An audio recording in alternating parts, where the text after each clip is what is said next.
आज की इस वीडियो में यूपी पुलिस एग्जाम के लिए हिंदी के ऐसे साथियों टॉप लेवल के 50 प्रश्न साथियों आप लोग देखेंगे जो आपको आपके एग्जाम में सीधे साथियों दिखने वाले हैं। तो यहां पर अगर बात करें पूरी हिंदी के साथियों सर्वश्रेष्ठ 50 प्रश्न आपकी स्क्रीन पर से बहुत तेजी के साथ साथियों गुजरेंगे और ये 50 प्रश्नों के माध्यम से आपकी पूरी हिंदी का रिवीजन भी हो जाएगा।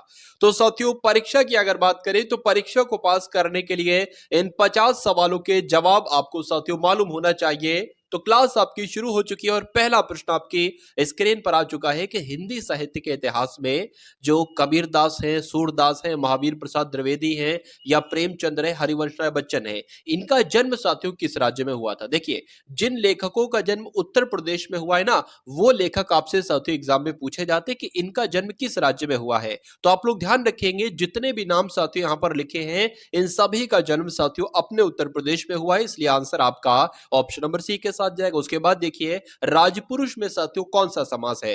तो राजपुरुष की अगर बात करें तो राजा का पुरुष हम लोग एक तरीके से कर सकते हैं। तो यहां पर तो साथियों संबंध तत्पुरुष समास है। कौन सा, अगर संबंध भी लिखा हो तो संबंध भी लगा देना। कौन सा तत्पुरुष समास है, तो संबंध तत्पुरुष समास है। आंसर आपका जाएगा ऑप्शन नंबर सी के साथ। अब उसके बाद देखिए साथियों पक्ष शब्द क्या है, आपसे पूछा जा रहा है पक्ष शब्द तद्भव है, तत्सम है, देशज है या साथियों संकर है। यहां पर एक सवाल पैदा होता है साथियों संकर शब्द क्या होते हैं। तो जो दो अलग अलग भाषाओं से मिलकर शब्द बने होते हैं ना, वो क्या कहलाए जाते हैं, संकर शब्द कहलाए जाते हैं। जैसे कि कभी अगर आपसे एग्जाम में पूछ लिया जाए कि बताइए भाई जो आपका है टिकट घर, टिकट घर कैसा शब्द है, तो टिकट घर साथियों एक आपका संकर शब्द है, ठीक है ना। तो ये भी जानकारी आपको साथियों मालूम होना चाहिए। उसके अलावा अजायब घर एक कैसा शब्द है, तो अजायब एक अलग भाषा का शब्द है और घर एक अलग भाषा का शब्द है। तो ये कैसे शब्द हो जाएगा, संकर शब्द हो जाएगा। अगर साथियों तत्सम की जब हम बात करते हैं तो तत्सम का उच्चारण करने में थोड़ी सी कठिनाई सी लगती है एक तरीके से बात करें। मतलब एक छोटे बच्चे से अगर पढ़वाओगे तद्भव शब्द को पढ़वाओगे तो बहुत आसानी से पढ़ लेगा, तत्सम शब्द को पढ़वाओगे तो थोड़ा सा उसको दिक्कत लगेगी। तो यहां पर अगर बात करें पक्ष को पढ़ने में भी साथियों बच्चे को दिक्कत लगेगी, तो ये आपका जो शब्द होगा ना वो तत्सम कहलाएगा, तद्भव नहीं साथियों तत्सम कहलाएगा। अब उसके बाद देखिए अगले नंबर का प्रश्न है कि गंगोदक का संधि विच्छेद आपसे यहां पर पूछा जा रहा है। तो देखिए जब भी आप संधि विच्छेद करो तो जो दो सार्थक सार्थक आपके शब्द निकले ना, उन वो मतलब सार्थक सार्थक होना चाहिए, यानी कि उनका अपना कुछ मतलब होना चाहिए। ये आपको ध्यान रखना है। कभी उन शब्दों को आपने कहीं लिखा हुआ देखा होना चाहिए या पढ़ा हुआ साथियों होना चाहिए। तो बात करें साथियों ओदक कोई शब्द नहीं होता है, ओदक नहीं होता है, आदक भी नहीं होता है, गंगा होता है और साथियों उदक होता है। तो गंगोदक का संधि विच्छेद अगर आपसे पूछे तो गंगा धन उदक बता देना। आंसर आपका अगर है ऑप्शन नंबर सी के साथ तो बिल्कुल करेक्ट है। उसके बाद देखिए अजायब घर ये कैसा शब्द है, देसी शब्द है, विदेशी शब्द है, तद्भव शब्द है या साथियों संकर शब्द है। तो यहां पर अगर बात करें घर एक अलग भाषा का शब्द है और अजायब एक अलग भाषा का शब्द है, तो कैसा शब्द हो जाएगा ये साथियों संकर शब्द हो जाएगा। आंसर आपका जाएगा ऑप्शन नंबर डी के साथ। चलिए उसके बाद देखिए साथियों अगले नंबर का प्रश्न आपकी स्क्रीन पर है, देखिए और बताइए सही जवाब आपका क्या होगा।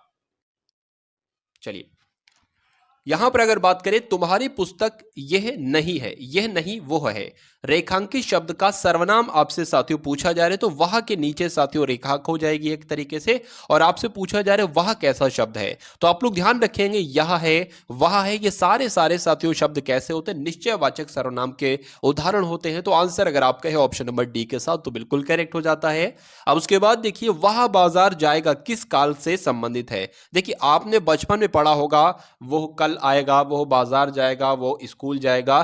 तो जिसमें भी अंत में गा गी गे आ जाए ना, वो साथियों फ्यूचर वाले होते हैं, यानी कि भविष्य वाले होते हैं। तो अब तो ये भी नहीं हो सकता, वर्तमान में नहीं हो सकता और ये भी नहीं हो सकता। तो अब ये बताइए क्या ये सामान्य भविष्यत काल हो सकता है या संभावना भविष्यत काल हो सकता है। तो ये बताइए इसमें कोई संभावना जताई जा रही है, क्या ऐसा कहा जा रहा है कि हो सकता हो कल वो स्कूल जाएगा, ऐसा कुछ नहीं ना। निश्चित तौर पे एकदम कहा गया है कि वह कल वह बाजार जाएगा, ठीक है। तो यहां पर साथियों सामान्य भविष्य काल का यह उदाहरण हो जाएगा। तो जिनका आंसर यहां पर बी था तो बिल्कुल करेक्ट था। उसके बाद देखिए उच्चारण के आधार पर साथियों ये गा क्या है। गा की अगर बात करें ना तो किसके अंतर्गत आता है, देखिए ये आपका कंठ वर्ग के अंतर्गत आता है, यानी कि का पूछ ले तब भी कंठ वर्ग के अंतर्गत, खा पूछ ले, गा पूछ ले, घा पूछ ले, णा पूछ ले। उसके अलावा आप लोग ध्यान रखेंगे, अगर छोटा आ आपसे पूछा जाए तो ये भी कंठ के अंतर्गत, बड़ा आ पूछा जाए तो ये भी साथियों, और अंग पूछा जाए ये भी, और हा पूछा जाए ये भी साथियों कंठ के अंतर्गत है। तो इतने सारे वर्ण आपको ध्यान रखना है, ये कंठ वर्ण के अंतर्गत आते हैं। आंसर आपका जाएगा ऑप्शन नंबर डी के साथ। अब उसके बाद देखिए अगला प्रश्न आपके स्क्रीन पर है।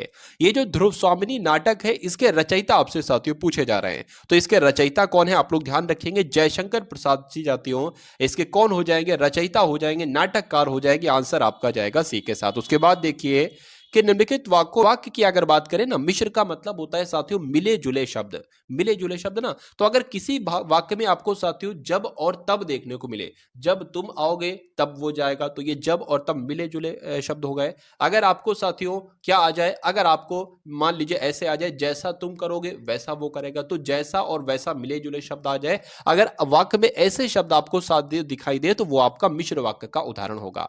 अगर बात करें उसके अलावा मिश्र वाक्य के और कौन कौन से उदाहरण होते हैं साथियों, एक तो होता है क्योंकि, एक तो अगर बात करें सबसे सबसे पहले इसका उत्तर हम लोग देख लेते हैं। मैंने खाना खाया, ये मिश्र वाक्य नहीं है। राम का शत्रु मारा गया, ये भी नहीं। 6 बजे लौट आना नहीं है। मैं चाहता हूं तुम्हारे साथ खेलूं, देखिए अब यहां पर साथियों ये शब्द नहीं आ सकता, बिल्कुल आ सकता है, लेकिन छुपा हुआ एक तरीके से है। मैं चाहता हूं कि तुम्हारे साथ खेलूं, मैंने आपको बता दिया साथियों, जहां पर भी के शब्द आ जाए वो आपका मिश्र वाक्य हो जाता है। और जिस भी वाक्य में साथियों तथा देख लो, और देख लो, एवं देख लो, बीच में किंतु परंतु साथियों देख लो, इस टाइप के अगर साथियों शब्द आ रहे हैं तो वो आपका संयुक्त वाक्य का उदाहरण होगा। प्रश्न है कि पीहू कंप्यूटर ठीक करती है। मैंने साथियों ये वाच्य वाला टॉपिक भी पूरी तरीके से कंप्लीट किया था आपके लिए। यहां पर अगर बता दें साथियों, जिस भी वाक्य में आपको क्या दिख जाए, ने दिख जाए, जिस भी वाक्य में आपको ने दिख जाए वो साथियों कर्तृवाच्य होगा। जैसे कि राम ने मोहन को मारा, या मोहन ने पुस्तक पढ़ी, तो इस वाक्य में ने आ रहा है, वो आपका कौन सा हो जाएगा, वो आपका कर्तृवाच्य हो जाएगा। लेकिन अगर किसी वाक्य में साथियों के द्वारा आ जाए, क्या आ जाए साथियों, के द्वारा आ जाए या सिर्फ द्वारा आ जाए, जैसे कि बात करें राम के द्वारा पुस्तक पढ़ी गई या राम द्वारा पुस्तक पढ़ी गई, तो वो कैसा वाक्य होगा, तो वो आपका साथियों कर्मवाच्य उसमें इस्तेमाल किया गया है।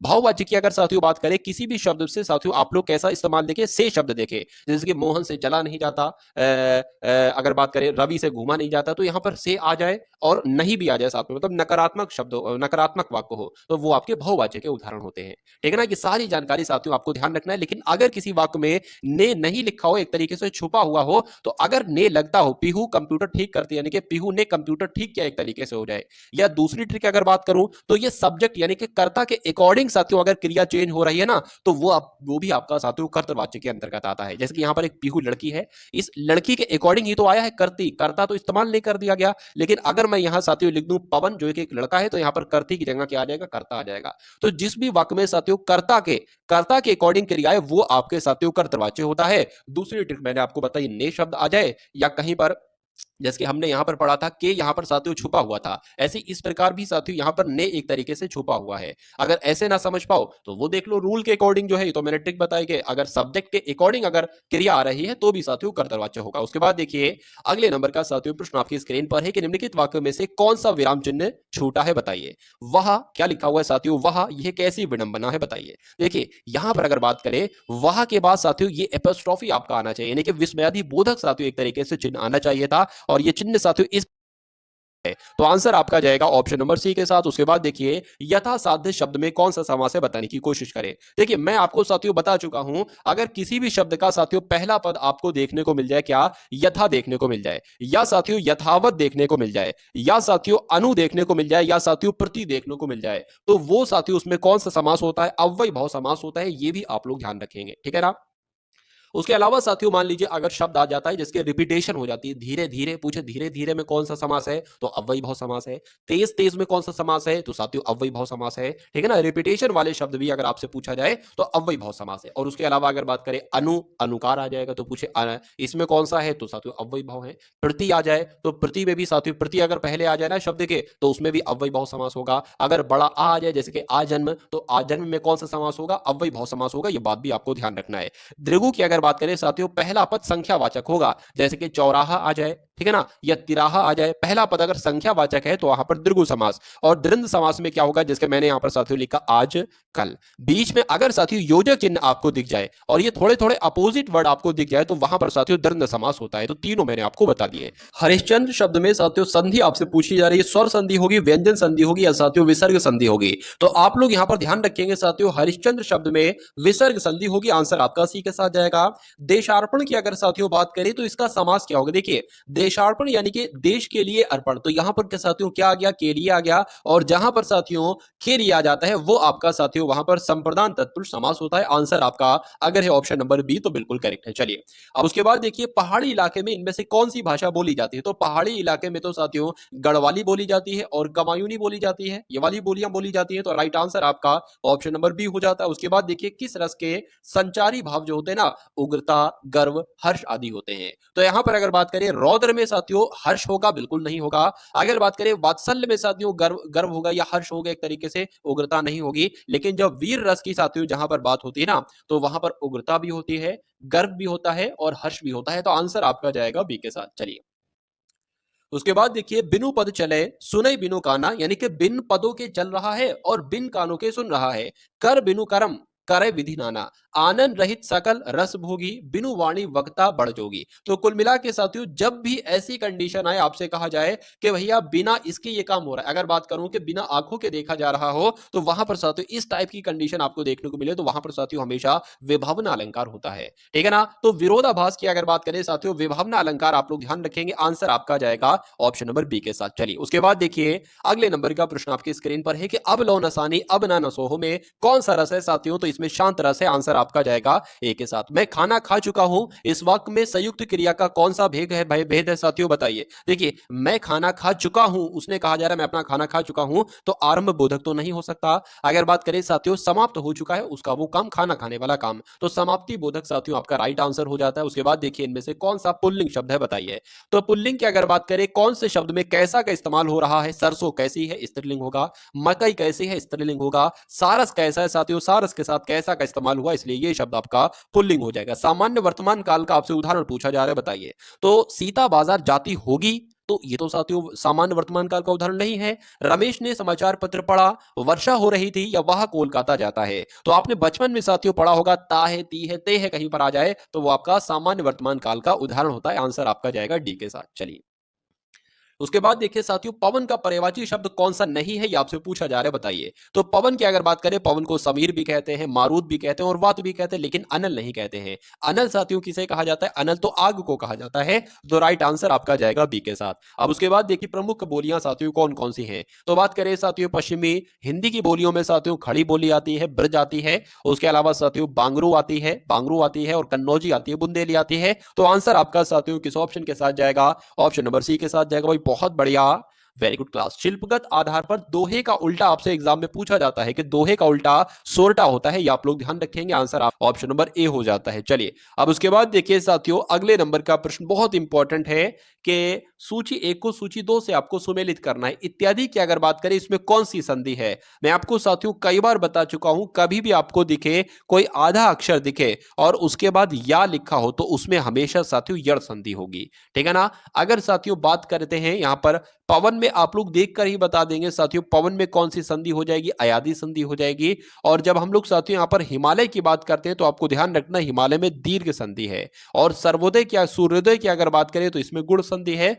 तो क्या हो जाएगा, ए का साथियों 4 यहां पर हुआ है, तो ए का 4 बी का 3 हुआ। ए का 4 बी का 3 कहां पर लिखा हुआ है, ये तो साथियों सिर्फ आपका ऑप्शन नंबर ए में लिखा हुआ है। चलिए उसके बाद देखिए, कौन हो तुम वसंत के दूत, इस वाक्य में रेखांकित शब्द साथियों आपसे पूछा जा रहा है क्या है। तो यहां पर अगर बात करें, तुम आपसे पूछा जा रहा है, तुम कैसा शब्द है, बताइए। देखिए अगर बात करें ना, मैं हो, यहां पर अगर मान लीजिए सपोज दैट मैं शब्द आ जाता और आपसे पूछा मैं क्या होता, तो मैं होता तो आपका उत्तम पुरुषवाची सर्वनाम होता। अगर हम होता तब भी उत्तम पुरुषवाची सर्वनाम होता। अगर तुम होता तो साथियों मध्यम पुरुषवाची सर्वनाम होता। अगर तुम लोग होता तो भी साथियों मध्यम पुरुषवाची सर्वनाम होता। अगर साथियों वह होता ना, वह होता तो अन्य पुरुषवाची सर्वनाम होता। तो कुल मिला के अगर बात करें, यहां पर तुम है तो यहां पर मध्यम पुरुषवाची सर्वनाम हो जाएगा। आंसर आपका जाएगा बी के साथ। चलिए निम्नलिखित वाक्यों में से किसमें अकर्मक क्रिया का इस्तेमाल किया गया? देखिए, सकर्मक क्रिया और अकर्मक क्रिया। अगर साथियों यहां पर बात करते हैं, छात्र लिख रहा है। अब मैं कहूं यहां पर क्या लिख रहा है, तो जवाब आया साथियों, कुछ लिख रहा होगा, कुछ भी लिख रहा होगा। हिंदी की अगर बात करें या अंग्रेजी की बात करें, कुछ भी लिख रहा होगा, तो ये आपका सकर्मक क्रिया है एक तरीके से। वह छात्र पढ़ रहा है, तो पढ़ रहा होगा, कुछ ना कुछ तो पढ़ रहा होगा, हिंदी पढ़ रहा होगा, अंग्रेजी पढ़ रहा होगा, उर्दू पढ़ रहा होगा, कुछ पढ़ रहा होगा। बालक खेल रहा है, तो साथियों खेलना एक तरीके से क्या है, सकर्मक क्रिया है। तो साथियों अगर बात करें, आपको ध्यान रखना है सोना क्या है। यहां पर अब कुछ नहीं कह सकते क्या सो रहा है, कैसे सो रहा है, ये नहीं जवाब आएगा आपका सामने।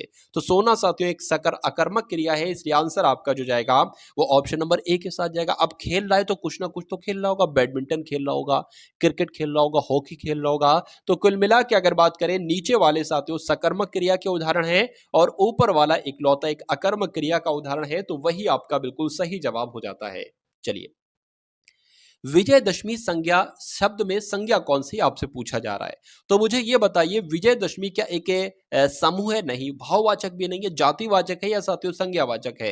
देखिए ये एक यूनिक नाम है विजयदशमी, और कुछ नहीं होता है। हाँ, अगर त्योहार आपसे पूछा जाता कि त्योहार शब्द में कौन सी संज्ञा है, तो आप जातिवाचक बताते। लेकिन विजयदशमी की अगर बात करें या ईद की अगर बात करें, होली की बात करें, ये सारे के सारे साथियों शब्द व्यक्तिवाचक संज्ञा की श्रेणी में ही आते हैं। उसके बाद देखिए, हिंदी साहित्य के आरंभिक काल को आचार्य रामचंद्र शुक्ल ने क्या कहा था साथियों, तो वीर गाथा काल कहा था। आंसर आपका जाएगा सी के साथ। वीर गाथा काल के सर्वश्रेष्ठ कवि किसको कहा जाता है साथियों, किसको कहा जाता है? चंद बरदाई को कहा जाता है। आंसर आपका ए के साथ जाएगा। हिंदी के प्रथम गद्यकार की अगर बात करें तो कौन है, बताइए। चलिए, तो आप लोग ध्यान रखेंगे साथियों, लल्लू लाल का नाम, और ये लल्लू काल ही साथियों हिंदी के प्रथम गद्यकार है। ये प्रश्न आपसे एग्जाम में पूछा जाता है। उसके बाद देखिए साथियों कि हिंदी के सर्वप्रथम प्रकाशित पत्र का नाम, यानी कि हिंदी का पहले अगर पत्र की अगर बात करें तो उतंड मार्तंड आप लोग ध्यान रखेंगे। आंसर आपका जाएगा बी के साथ। छायावाद के प्रवर्तक किसे कहा जाता है, तो जयशंकर प्रसाद की अगर बात करें, ये साथियों कौन है, तो ये छायावाद के प्रवर्तक है। आंसर आपका डी के साथ जाएगा। प्रेमचंद्र के अधूरे उपन्यास का नाम क्या है, बताइए। तो मंगल सूत्र साथियों किसका उपन्यास है, मुंशी प्रेमचंद्र जी का उपन्यास है, और ये मुंशी प्रेमचंद्र का साथियों एक तरीके से अधूरा उपन्यास है। उसके बाद देखिए, रामधारी सिंह दिनकर को भारतीय ज्ञानपीठ पुरस्कार प्राप्त हुआ था उनकी किस रचना के लिए, तो किस रचना के लिए साथियों अगर बात करें, उर्वशी रचना के लिए रामधारी सिंह दिनकर को ज्ञानपीठ पुरस्कार दिया गया था। अगला प्रश्न आपकी स्क्रीन पर है, बताइए। यहां पर अगर बात करें हिंदी साहित्य के इतिहास के सबसे सर्वप्रथम लेखक कौन थे, बताइए। तो गारसा दत्तासी का नाम साथियों आपको बहुत याद ध्यान रखना है, बहुत ध्यान रखना है साथियों, क्योंकि यह प्रश्न आपसे पूछा जा सकता है कि हिंदी साहित्य के इतिहास के सबसे पहले लेखक कौन थे, तो गारसा दत्तासी ही थे। मैला आंचल की अगर बात करें, ये किसकी साथियों रचना है, तो ये तो फणीश्वर नाथ रेणु की रचना है। आंसर आपका जाएगा ए के साथ। उसके बाद देखिए, शासन की ओर से किसी व्यक्ति को या एक विभाग से दूसरे विभाग को भेजे गए पत्र को साथियों क्या कहा जाता है, तो क्या कहा जाता है साथियों, सरकारी पत्र कहा जाता है। राइट आंसर आपका जाना चाहिए ऑप्शन नंबर बी के साथ। निम्नलिखित में से अशुद्ध वर्तनी आपसे पूछी जा रही कौन सी, देखिए स्वयंभू बिल्कुल सही लिखा है। स्मृति की अगर बात करें साथियों, यहां पर स्मृति भी सही लिखा हुआ है, और स्वच्छंद की अगर बात करें बिल्कुल सही लिखा हुआ, स्वाति भी सही लिखा हुआ है। तो अगर बात करें सही, सभी के सभी शब्द साथियों यहां पर बिल्कुल सही लिखे हैं, मुझे ऐसा नहीं लगता कोई इसमें गलत था। चलिए, उसके बाद देखिए, निम्नलिखित में से वाक्य के शुद्ध रूप का चयन कीजिए, यानी कि शुद्ध वाक्य इसमें से कौन सा है, बताइए। तो उसे अनुत्तीर्ण होने का संशय है या उसे अनुत्तीर्ण होने का शक है? देखिए, अनुत्तीर्ण होने का संशय नहीं होता है, ना शक होता है, ना आशा होती है, बल्कि आशंका होती है साथियों। तो सही जवाब आपका जाएगा ऑप्शन नंबर डी के साथ। चलिए, उसके बाद देखिए, जैसा करोगे वैसा भरोगे साथियों, ये वाक्य आपको बताना है कैसा है, बताइए। तो यहां पर अगर बात करें जैसा और वैसा आ जाए, तो वो आपका साथियों संबंधवाचक सर्वनाम का उदाहरण होता है।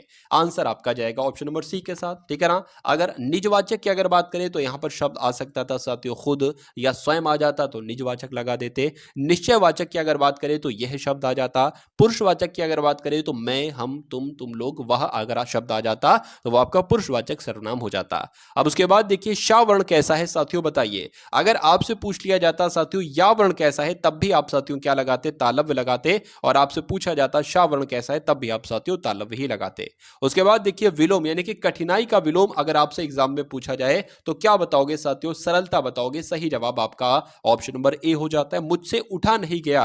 मैं आपको बता चुका हूं साथियों, अगर किसी वाक्य में नेगेटिविटी आ जाए, नकारात्मक वाक्य हो और वह साथियों वहां पर से आ जाए, जैसे कि मुझसे चला नहीं गया, मुझसे सोया नहीं जाता, अर्जुन से खड़ा नहीं हुआ जाता, या मोहन से पढ़ाई नहीं की जाती, इस टाइप के साथियों वाक्यों में भाववाच्य होता है। आंसर आपका अगर है ऑप्शन नंबर सी के साथ तो बिल्कुल करेक्ट है। उसके बाद देखिए शिव की आराधना करने वाले को क्या कहते हैं बताइए? तो शिव की आराधना जो करता है साथियों उसको तो शैव कहा जाता है। राइट आंसर आपका डी के साथ जाएगा। उसके बाद देखिए ऐसा व्यक्ति जिसके आने का दिन और समय पहले से ही निश्चित नहीं होता है उसको साथियों क्या कहा जाता है? तो उसको तो मेहमान कहा जाता है, और मेहमानों को ही साथियों अतिथि कहा जाता है। इनके आने की दिन कोई निश्चित नहीं होती, जब इनका मन करता है, जब इनके दिल में साथियों ख्याल आता है कि फलाने इंसान से मिल आना चाहिए, मुझे अपने भाई से मिल आना चाहिए या बहन से मिल आना चाहिए, वो साथियों आ जाता है। ठीक है ना? तो अगर बात करें आंसर आपका जाएगा ऑप्शन नंबर सी के साथ। भाई बहुत बढ़िया, वेरी गुड क्लास। चलिए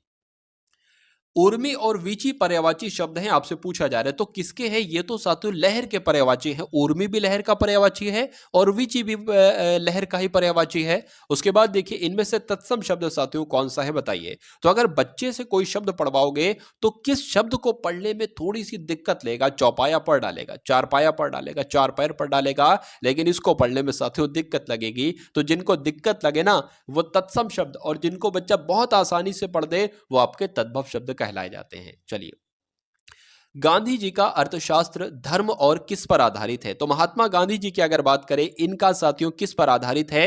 तो इन पर तो साथियों इनका अहिंसा पर आधारित है। आंसर आपका जाएगा ऑप्शन नंबर ए के साथ। भाई बहुत बढ़िया, वेरी गुड क्लास। तो ये साथियों हिंदी के सुपर साथियों 50 क्वेश्चंस आपने यहां पर देखे।